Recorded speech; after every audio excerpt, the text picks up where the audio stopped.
kid from the bush who grew into a legend in his own lunchtime, former SAS soldier Michael J. Malone has seen it all.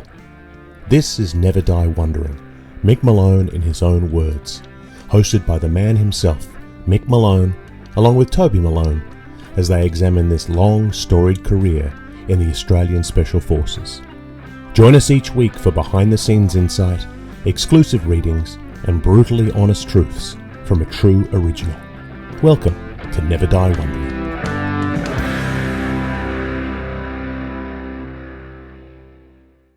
Welcome to episode 4 of Never Die Wondering, Mick Malone in his own words, a podcast that explores the life and legend of Michael John Malone OAM.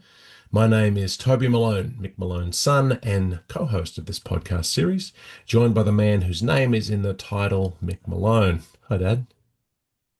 G'day, mate. How are you? I'm all right. How are you? Fine and good. Good. Well, it's good to see you. Good to be back, to be getting into your military career in earnest. So last episode we talked about the aimlessness of being a teenager with no plan, but now we're into a little bit of structure. It must have been a bit of a shock for you to go from bumming around the western suburbs and working in the wool stores to the discipline of the military. Absolutely. A real shock. But I was lucky that I'd been to boarding school and St Bernard's College Cadet Corps, so I knew a bit about what was required. A lot of these other guys really struggled. Yeah. A lot of guys chucked a towel in on day 2. But, I didn't, needless to say. Right. Yeah, was it just the rules that people didn't like, or the discipline? Get out of here and, have some sergeant screaming at you like you were some low life. And a lot of blokes couldn't cope with that and thought, oh, what have I done? Straight up to the boss, and they were gone that day. Sort of thing. But I mean, some people might look at that and think it's just sadism or someone who's trying to, to ruin other people's lives. But there's a real intention to it, though, right? That kind of being hard on these blokes. It's the military. It's the way it's always been. It's always been that right back to Roman times. The military have to get people out on the road basically in 3 ranks, or in my case, 2 ranks. Basically to number off, name calling, all that stuff. So it's just the way the military operates. Yeah, but surely it's also a lot to do with knowing if someone can handle that kind of treatment and training, they can handle what's ahead in combat. Yep, that's exactly right, mate. It has to be all part of the deal. Yeah, so you're trying to weed blokes out if you can. Yeah, it's nothing to do with sadists or those sort of, but just hard men. Hard men been through it themselves, and we're going to take us through it. And so later on, in your career, you spent a lot of time training niggers. And so did you adopt any of the lessons you learned at Kapooka and Ingleburn in your training, or did you step it up? No, I was Mr. Nice Guy. But all the cadets had done training thought I was bloody God's gift. Some of the other RAR blokes were just complete idiots, and they couldn't get anybody to do anything. But I did. I got people to do stuff. Right. Because I didn't yell at them. I just wandered around, beret on. I'd always psych people out and see them. Yeah. And a lot of those blokes came to the regiment later. Right. And that it's just the way it was and the way I felt I had to operate. And when I was a sergeant in the unit, I didn't yell at anybody. I was just a leader of men, as it were. Good. Well, before we got to that, I mean, you were in Kapooka, and so this was a big sort of shift for you. You're out near Wagga, getting ready to train. We'll read through chapter 2 to sort of find out what your process was like. So this was your first step along multiple steps, and feels like it sort of all happened in a rush where one thing led to another, where you Yeah, Kapooka and then Ingleburn and then the Carter course. But we'll get there. But it's at the time, all you were really interested in was going to infantry. yeah, That was the plan. yeah. Yeah. Chapter Okay. two, And so chapter two. we'll get to that. Yeah, just hang on. So we'll be getting into finding out all about your interest in that in this next chapter. So today we'll be reading chapter 2 of Two Ranks on the Road: 35 Years of Australian Special Forces Services by Michael J. Malone, OAM, published in 2024 by Imprimatur Books, Perth. This chapter, entitled Kapooka, covers pages 9 to 16 in the print edition. The ebook may have slightly different numbering, so follow from the beginning of the chapter. As we read the body of the text we read by author Mick Malone, whenever we come across a footnote, we will pause in the least disruptive way possible, and I'll read the footnotes. Each chapter does feature some pictures. We will discuss those at the end of the reading. And now, without further ado, Two Ranks on the Road. Chapter 2, Kapooka, 1966. Infantry, infantry, infantry. We found out Sergeant Gillespie was not the kind little cupcake when we arrived at Wagga. He was a stern man, brooking neither backchat nor recalcitrance. Get on parade, you scruffy lot, he shouted. We tumbled into two lines and stood there holding our bags and coats, waiting for whatever came next. 4 trucks were pulled up in the car park at the back of the station, and we were handed over to 2 cranky corporals who yelled, "Get on the trucks." I still remember that. 2 other trucks were loaded with our ports. Then away we went in a small convoy out to the 1st Recruit Training Battalion at Kapooka, which was just outside town.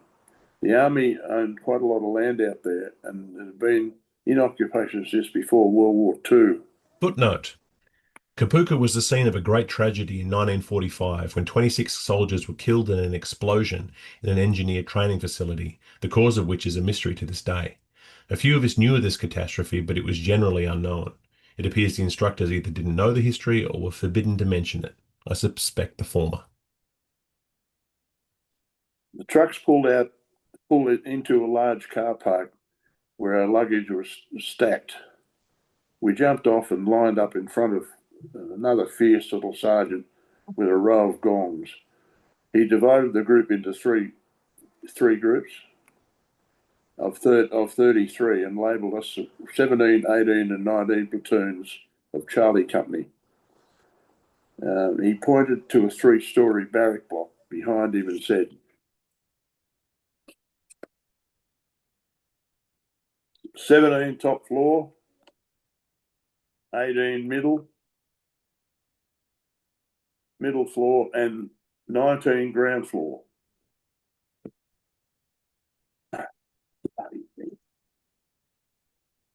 Find your bags and report to the NCOs waiting over there. Rod, Jack, and I stayed together in 18 platoon, and once we found our bags, headed towards the barrack block. The barracks were built very recently, and I think we were some of the first to occupy them. Due to the Vietnam War, rookie training was literally back to back with platoons marching in and out every week.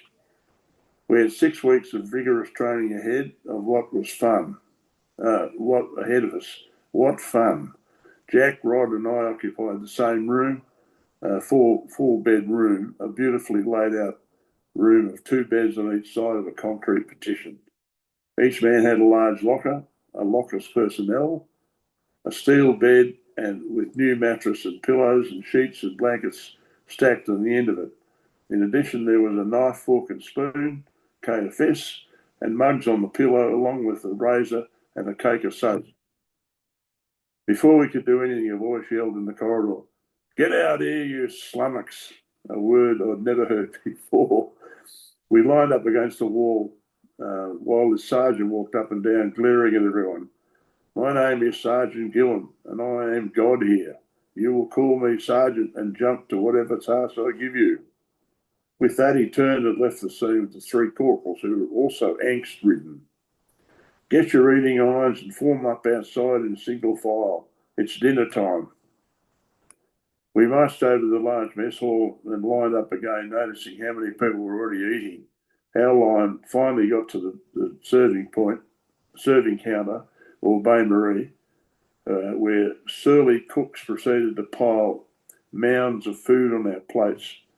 We had 30 minutes to eat and get back to the barracks. Some blokes really could eat and went back for backups, which was allowed. I didn't test my luck the first day, but in the weeks to come, I would really get stuck in. Back in the lines, we could relax a bit, but there was a notice board in the corridor which we had to memorise. It had to do with barracks rules, locker layout, how to make your bed in the military way, and so forth. Cleaning ablutions was a big one and had to be done every morning. To emphasise this, everyone had to parade out in the corridor armed with their toothbrush, which, while we proceeded to scrub the grout in the bathroom floor, toilets and showers, although we couldn't believe it, we all got stuck in and had it knocked over in 30 minutes. The corporal came back and inspected and stood us down. Back in our rooms, we laughed our asses off, but it was a salutary lesson of the standard required. As there was no TV or radio on the lines, there was nothing to do except read or talk. Talk we did till some night NCO came round shouting, "Lights out!" We slept the sleep of the innocents and awoke at 5 a.m. expecting the worst, but grabbed a quick shower and a shave and into sports gear as we hadn't been issued with any uniforms yet. Out on the track, we 18 and 19-year-olds led the way, although old mate Jack kept up with us and even left a lot of the young blokes in his wake. The PDI ran us up around a bunch of silver World War II Quonset huts known as Silver City, and out into the scrub. We ran about 3 miles, him talking all the way, pointing out various places of interest in the training area, and then it was back for breakfast. A quick wash and down to the mess to eat our fill of milk, cereal, toast, bacon, eggs, sausages, the works. After breakfast, we again paraded outside the barracks and marched after a fashion down to the Q store where we were again lined up to be issued with all our kit. This included a steel trunk which was to accompany you for your entire army career, which I still possess.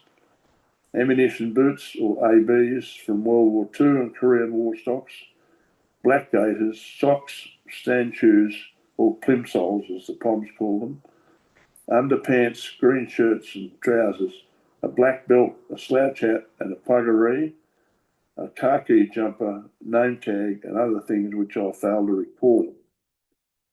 We were issued a Q book in which all the equipment was recorded, which we signed before we tried to work out how we were going to get our trunks back to the barracks. As they had handles on both ends, 2 of us could carry 2 trunks between us. Back in the lines, we unpacked our trunks into the cupboard in the manner shown on the notice board in the hall. No sooner had we stashed our kit when God appeared and gave us 15 minutes to get dressed in greens, boots and slouch hat, and we were to spend the day in a classroom learning about all aspects of Kapooka and the army in general, the do's and don'ts of army life.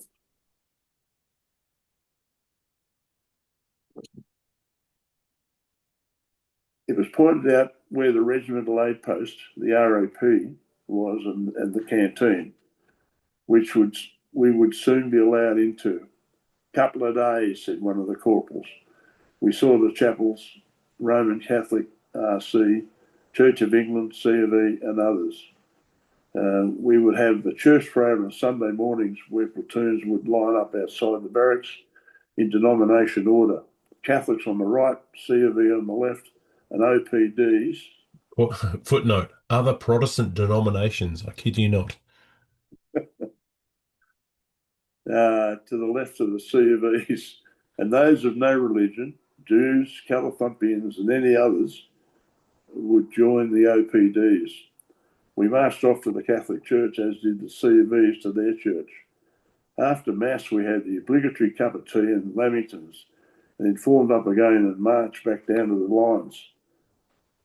On asking the heathens what they did instead, they said they were emu bobbing for an hour, picking up cigarette butts. I love that. The following Sunday, the ranks of the RC and the C of E had swollen dramatically. I still remember all these turkeys lining up.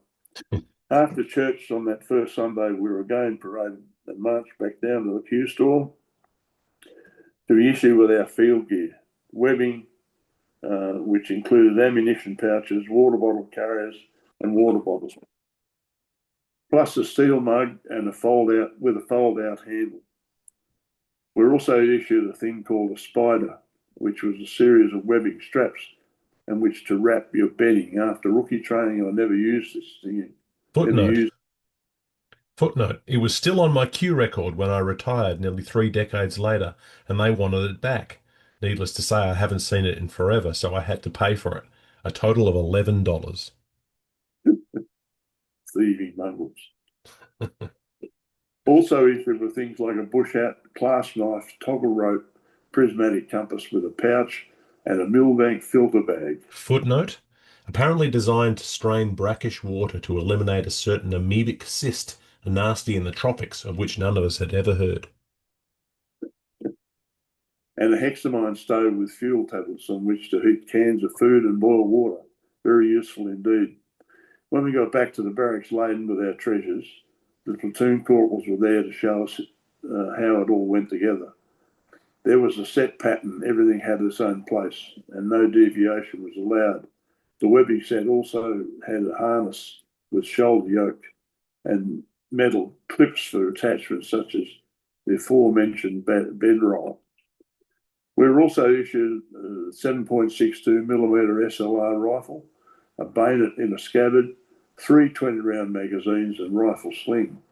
We had an oil bottle, pull-through, and squares of 4x2, 4B, as it became known. They were carried in a butt trap in the rifle butt, needless to say. These rifles had serial numbers which had to be learned off by heart. They were also issued 20 drill rounds for various strike practices. We were taught how to strip and assemble the rifles immediately, which became a daily function. If they inspected your rifle and found a speck of dust in the barrel, you were for the high jump. Pretty soon we were on the drill square with one of the corporals, or drillies, as they were known. He taught marching with and without the rifle and soon got pretty good at it. And we soon got pretty good at it through repetition. Gone were the days of drilling with the 303 Lee Enfields and school cadets. The drills with the SLR were completely different. Most of the orders were the same, but the actions were quite different. At about this time, we were introduced to the OR's canteen, and what a thirsty lot we were too. None of us had much money, as we hadn't been paid yet, but we sank a few schooners of Regis lager before the duty officer, DO, came in and threw us all out. Get to bed, you lot. You'll be up at Sparrows tomorrow. We went to bed happy. Sure enough, God was there at 5 a.m. with his love call.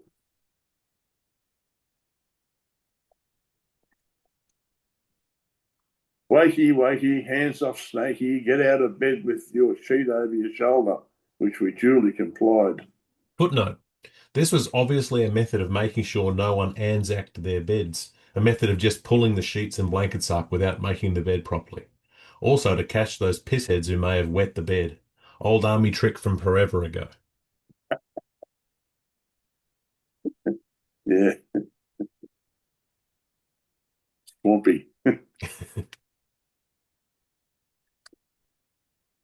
We had 30 minutes to square our rooms away, get showered, shaved and dressed for the day. Then parade again outside for the march to breakfast. Those first few weeks were based on rigid rules and discipline, but we were up for it. And the food was plentiful. Blokes made mates all around the place, and I stuck with Blackjack, Rod, and a few others. We were all determined we'd go to infantry, come hell or high water, but we weren't required to think about any of that for a few more weeks. We spent a lot of time on the drill square getting our skills up for the big march out parade, which most of our immediate families would attend. It was around this time that I was told by my platoon sergeant that I was to go down to the front gate to meet someone. Completely mystified, I grabbed my slouch hat and proceeded to march briskly down to the front gate. When I got there was about 10 APCs parked in the car park, and there was my buffhead cousin Peter standing waiting for me. Hail fellow, well met. I only had about half an hour to speak to him before I had to go and get back to whatever we were doing. Before he went, he tried to convince me to join him in armour when the time came. No, mate, if infantry was good enough for my old man, it's good enough for me. We hugged and off I went. I never saw him again. Next up was navigation. So away we went out to the close training area, the CTA, with our compasses, webbing, full water bottle, and bush hat. There were north, south, north, east, west, and south markers, which we shot bearings over to see how accurate our compasses were.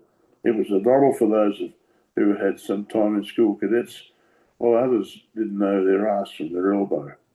Lunch came out on a truck, sandwiches, and with wheel meat.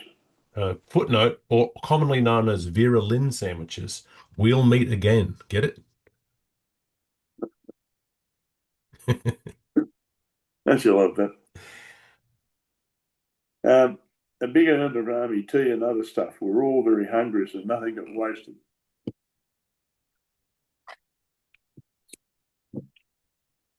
Once we'd finished eating, it was time for a field lecture on movement in the bush. We sat in a small bush amphitheatre where the instructor said, "Observe to your front." We saw nothing. Then all of a sudden, camouflage soldiers appeared out of the ground, grass and trees. We were most impressed. It was a demonstration platoon, which we would see quite a lot more of over the coming weeks. This was our first exposure to bush, really. Each day was really regimented. Map reading, route marches, and most of our bush kit, health lectures, turning out in various uniforms, with or without rifles, marching up and down the square, range practices, visiting the RAP for a series of jabs such as cholera, smallpox, dengue fever, and the rest. Most of us were very sick for a day or so after these jabs, which were getting us prepared for war. In the meantime, I'd never been fitter, as we all were.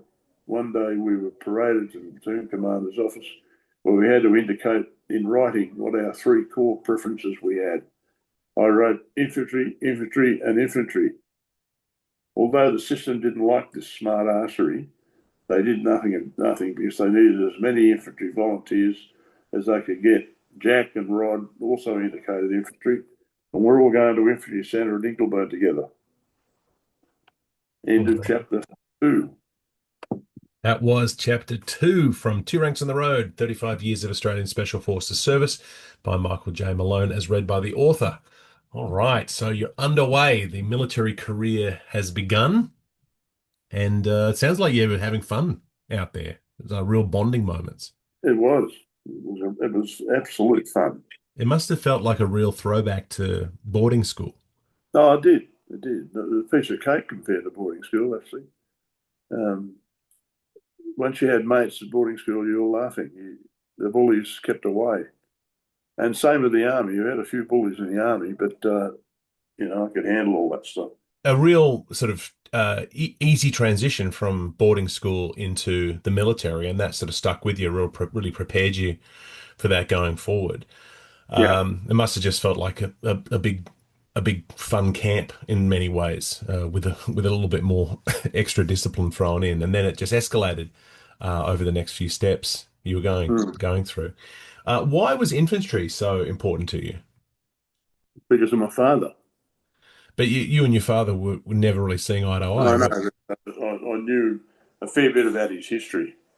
Right, Well, what the Second 13th Battalion did, and they're heroes and they're scoundrels and they're all the rest of the Anzac Day stories. And there was no way in the world I was going to be an armoured corps right. because I'm a stupid uncle and poor old Pete getting the chop. No, I thought infantry would be a better chance of relying on my own bloody wits and Mm, staying alive than relying on some 50 ton piece of machinery. right. Um, that was that. Yeah, fair enough. Yeah, yeah. It's again, it's interesting just the way that your Mm. story really uh, hinged on a few specific decisions. And if you'd gone to armor, if you decided you were going to be an armor, you probably wouldn't have gone to the SAS. Of course not. So yeah, so lots of stuff. But it looks like you got a pretty good training. So in the book, we've got a few photos in that chapter. On chapter 12, on page 12, we have a great photo, a frameable photo of you and Jack Doulis sitting in the bush playing your coolest role. I'm sitting on the side of the road. Yeah, sneering at the camera. And I don't know if you can see it, but I can see a lot of my son Cormac in you in that photo. Yeah, you can. My son's nearly 16, and and that looks just like him. Look at the Malone nose. Yeah, yeah, you got the distinctive Malone nose. So yeah, so my son has a similar kind of jawline. So he come by it honestly. So yeah, but Jack Doulis is a good bloke, and as I said in previous episode, I met him when I was a teenager, and he was always up for a good time, and uh, robbing everyone of their money with betting books and And I sort of payrolled him for a while there. right.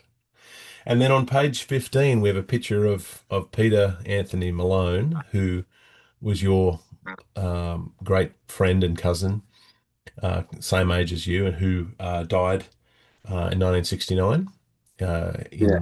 in battle. And we'll talk about that in a future episode in more detail when we hear about the moment where you found out about Peter's death, which was a real shock, and right before you were ready to deploy. Hmm. Well, not far, but and obviously, importantly, Peter's name lives on in our family. My cousin, my late cousin Peter Ryan, was named in part for Peter Malone, and then my middle name is Peter, so also named for Peter. So he lives on in our family. Hmm. So it's yeah, but he was that was always an image that haunted me when I was a kid because of that. He was the only family member I knew who'd died in war. So that was a really impactful moment. And Yeah. on page 16 we have one more photo of Jack Doulis, Ian King, and Mick Malone and the Diggers Boozer, and everyone has two beers in their hands. So everyone's everyone's nursing ponies. Couple of beers each. Yeah, yeah, and yeah, look like you've earned a drink. Hmm. So yeah, so it's great. I mean, so the process of pulling photos together for all of these must be a real walk down memory lane. Oh, it is. Ian King, I never saw him from that day to this. Hmm. The big bloke. Yeah. I'm not even sure what corps he went to or whether he survived the Vietnam War or anything. Hmm. Um, He's he probably was, alive and well somewhere in New South Wales right now. yeah, probably making a fortune. So yeah, lots of good things. I mean, and is Kapooka still up and running? Is it still Yeah, in yeah, use? There's a couple of the places that you ended up at sort of ended up shifting and changing, but Kapooka's still where you go to do the basic yeah. training in New South Ingleburn's Wales. no longer. Right, They moved that to Singleton. right. And But then and it's probably a little bit more modern now than it was when you were there. oh, I think so. A bit like the Stanislaus when we went back there that time. Yeah. And there are all those little carpeted rooms. Each kid had his own room. Yeah. I thought, how sooky is that? Yeah, it's probably even more so now. Everyone probably has Wi-Fi everywhere, and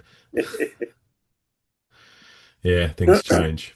So, lots of really interesting things happening for your beginning of your career at Kapooka. So, when we come back next week, we'll be talking about the next phase in your career when you head to Ingleburn to the infantry centre. If you hadn't have gone to Ingleburn, where would you have gone? Where were the other options to go get training after Kapooka? Well, there were no other options. Just everyone that went to infantry went through Ingleburn. Yeah. So, but if you hadn't gone to infantry, where? Armoured Corps would go to Puckapunjal in Victoria. Might have been a blanket stacker. Ordnance Corps. Yeah. Gone to Vadiana, down on the Victorian border. There were really no other options. Yeah.